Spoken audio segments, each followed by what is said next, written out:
All right, good evening, everyone. We are on episode 3 of Daily IoT. Just another real quick episode. It is late at night, but there's a couple things that I wanted to get out to everybody that I think are pretty cool today. The first of which, we're going to do a little bit of news first. This is not new news. Hackster.io released the results of a massive maker survey. I think it was last week, and I'll link up the results so you can look at it. They've done sort of this little infographic of some of the top level things, and I won't go over and give a spiel on all that, but things that if you're in the space might be obvious to you, things like top platforms, Arduino, Raspberry Pi, Particle. Those were the top 3. It talks about cloud services, obviously no surprises, Amazon AWS, Azure, Google making an appearance there. Excuse me. So there's things like that. You can look at the infographic stuff. What I wanted to provide was maybe a little extra value on top of that. I literally, they released the raw PDF of all of the data. And so they've tried to, like I say, take that, put it together into an infographic and some top level things. I dug deeper. A lot of the answers or questions were free answer, free response. And so some of that stuff they couldn't categorize very well. Like, for example, on the platform where they talked about Azure and Amazon and things like that, if you dig into the data, quite a few people are using their own server for cloud interactions, which I found very interesting. And the reason that didn't pop up, it just pops up as other, is because it was free text, things like my own server or own server were considered two separate things. And so really it's just scrolling through that data and reading every single one of them. So some of the interesting things were a lot of people using their own servers.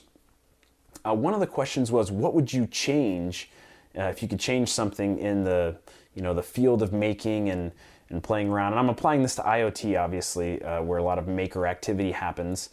And some of the responses were kind of interesting. One of the biggest complaints I saw in there was price. Everybody's saying we want lower cost to get into this stuff, which I find pretty interesting because this stuff is as cheap as it's ever been.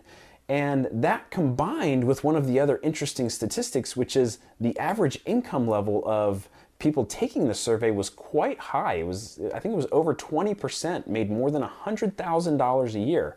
And so a bunch of cheap rich people out there, I think. But anyway, interesting. People want the cost to be lower was one of the things in the free response problem. I'm trying to think what else was interesting information in there. You know what? I'd edit this out, but I'm not. We're just going to do this live because I got the information right here. There was one other piece of tooling. People. One of the other things about what would you change or what would you what's the thing that you're missing or like more of, a lot of free response complaints about tooling, and it's hard to switch between platforms and it's hard to get started. Obviously people like, and I think it shows, Arduino, Raspberry Pi, and Particle at the top because they're the most documented and the tooling's there. Now certainly lots of complaints in there about the Arduino IDE and tooling, but it's sort of the best that we have, which is another reason why I think developers would make a great addition into Internet of Things making. Developers have, over the last decade, shown that they can really add some nice tooling and documentation of stuff. It really adds a level of polish and helpfulness to the community. So that was in there. There were some really funny answers down in the free response. Like one of them was like, if you had unlimited money and could build anything you wanted, any project you wanted, and some guy was like, I'd build a new house. There were some things like that, but just some interesting things in the data. A lot of people were asking for more resources for kids and for education. Was one of the deeper dive things in there that doesn't bubble up to their top level infographic. So just a little bit of extra value there on the Hackster Survey data. One thing I wanted to tag on to yesterday's episode when I talked about Sigfox, I don't think I made it clear that the idea behind this is that this network covers a whole city. And so one of the cool things about that, for example, if you get a photon and you get it home, you have to configure that to connect to your local Wi-Fi. And so there's some setup process. There's out-of-box setup process. The cool, and this is where I say I really think it's a game changer. With Sigfox, you're connecting to, I think the Electron right here. The Electron takes some of this out because it can connect to a wireless network, so there's no in-house specific information that you need to know for out-of-box experience. But with Sigfox, you're connecting to this radio low frequency, low power network.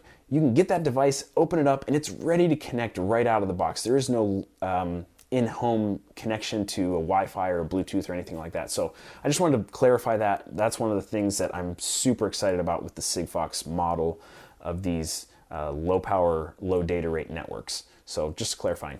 Quick update. I had a conversation with Rahul tonight about our IoT button project, and he has done a fantastic job of creating a bunch of back-end code to have services to register the button, and we can create some jobs and some that sort of, we're iterating on that. And so that's really cool. I want to keep providing updates on that. But one interesting thing that I found working on the hardware side of the button was random wake-ups from sleep. And I want to try and capture this. I got this weird setup here. Excuse me for a second. I'm going to get up. I got to turn on my phone because I want to get a video shot of this. I've got my button on the table back here. And what we're going to do is I'm going to try to show this side by side. I'm going to start recording on my phone. Okay, so right now, if I push the button, you'll see that it opens, connects to the particle cloud, and flashes the light and then turns off. However, I was noticing, I'm actually sitting in sweatpants right now, which I often do in my office. And when I was standing up, it would wake up, it would connect to the particle cloud and flash the LED and go back to sleep as if I had pressed the button. And so I thought, man, that was weird. I don't want to try and demonstrate that really quick. I'm going to stand up and slide out of my chair. We'll see what happens. See that? Didn't touch the button. It's connecting right there to the particle cloud. That's what the LED flashing is. It'll take a second, connects to the Wi-Fi, does its thing, and then turns off. So I ran into this problem years ago, and it's something to be aware of with any of these devices that have sort of this wake from sleep on an interrupt, which is what I'm guessing is going wrong. Excuse me, man, I'm really burping tonight. I apologize. I can't edit this out. I don't have time to edit this out, so I apologize for that. That's gross. What's interesting with these platforms is these pins are super sensitive to static electricity, and your body can act as an antenna to amplify that static electricity and actually trigger an interrupt on the pin. And so what I thought would fix that is tying the wake-up pin, which is just free floating, to ground. And I made that change, but it still doesn't. So there's something in there that I'm still missing that I hope I can figure out and share with you guys. I just need to read the documentation a little bit more. But these are sort of the small things that when you get beyond just, I did it in an evening and it was cool, I pressed the button, it worked, and now I'm done. When you take this and you observe it for days and you're trying to iterate and make it better, these are the problems that you run into that can take hours to figure out. But it's also how you take that knowledge and learning to a whole nother level. And so that's an update on that. I've started looking into 3D printing a case for this. Why? Because I've never 3D printed anything before, and I think it'd be cool. So anyway, I'll keep you updated on that. I wanted to just get out a quick, not turning into so short now, it's probably like 7 or 8 minutes now. Daily IoT, I hope that was useful to you. Again, if you have any questions, whether about the projects or the Hackster Survey, like I said, there was a lot of pages that I read through there to get into that data.